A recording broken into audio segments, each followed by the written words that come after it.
আসসালামু আলাইকুম। চলে আসলাম চুয়াডাঙ্গা জেলা দর্শনা থানা গোড়াইটুপি ইউনিয়ন খাসপাড়া গ্রামের এক মাঠে। তো এই মাঠে এই যে একটা মরিচ ঝাল গাছ। তো ঝাল গাছে প্রচুর পরিমাণ ফুল ধরছে, ফুল জালি হচ্ছে। এই যে কি সুন্দর ঝাল।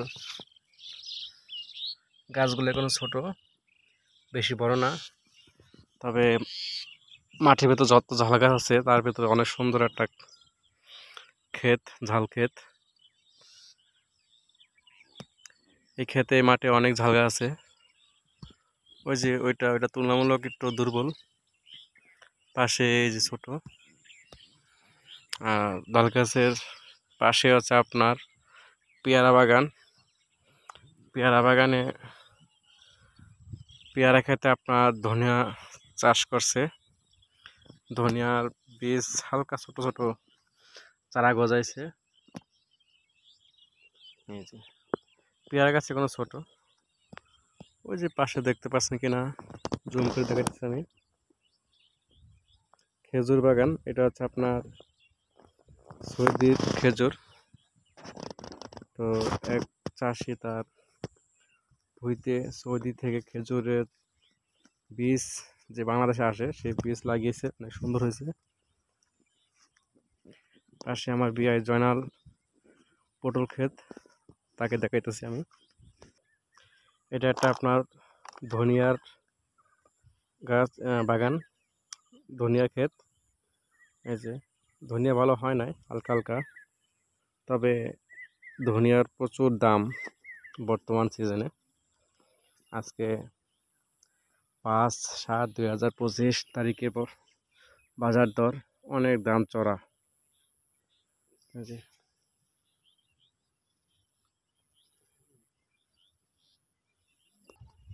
আমার বিয়ায় ধনিয়া লাগাইছে 4 কাঠা, বর্গা চাষি। এই যে বিয়ায় জয়নাল, পাশে তার পটল ক্ষেত দেখাইতেছি আপনাদের, পটল ক্ষেত। তবে তার পটল ক্ষেতটা মাঠের সেরা একটা ক্ষেত।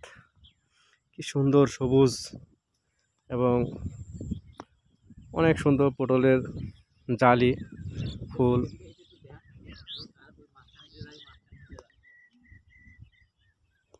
পটল খেতে এই যে আপনার খাওয়ার জন্য মাঝে মাঝে পুঁই শাক, এটা যত সম্ভব হাইব্রিকেট জাতের পুঁই শাক লাগাইছে। এটা হচ্ছে আপনার চাষিরা তাদের চাহিদা পূরণের জন্য, যে বাসার যে চাহিদা পূরণের জন্য মাঝে মাঝে লাগায়, এরকম দিয়ে একটা, এগুলো দিয়ে ফ্যামিলি রান্না বান্না করে খায়। এই যে পটল, চাষিদের পটল অনেকগুলা। এই যে তবে যারা ঢাকার মানুষ তারা আসলে জানেন না কিভাবে পটল উৎপাদন করে চাষিরা। এই যে সুন্দর দেখছেন, মাটি থেকে প্রায় 2 ফুট উপরে খুঁটি গেড়ে আছে, বাঁধ দেয়। আমি নিচের থেকে দেখাইতেছি। এই যে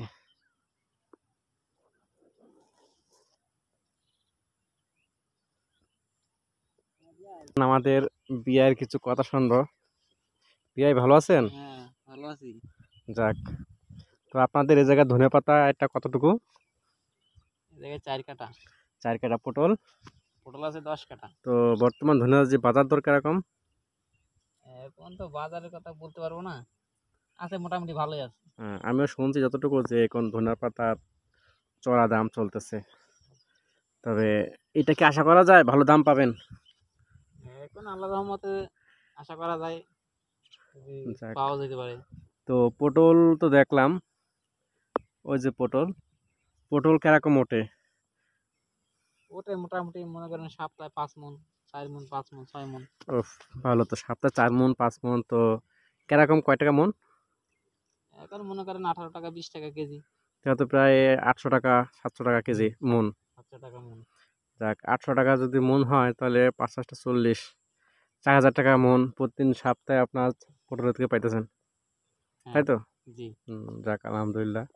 আসলে চাষি যদি আপনার তাদের ফসল উৎপাদন করে যদি মানে ন্যায্য দাম যদি না পায়, ন্যায্য মূল্য যদি না পায়, তো চাষিরা আসলে চাষ করে মজা পায় না। তাদের যে ফসল উৎপাদন করে যদি খরচ ওইটার কিছু লাভ না থাকে তাহলে চাষ করে আসলে কিছু হয় না। এজন্য সরকার বা উদ্বোধন কর্মকর্তা উচিত যে চাষিরা যাতে তাদের ফসল উৎপাদন করে যাতে লাভবান হতে পারে, এজন্য সরকারের উচিত এই সেক্টরটাকে উন্নত করা।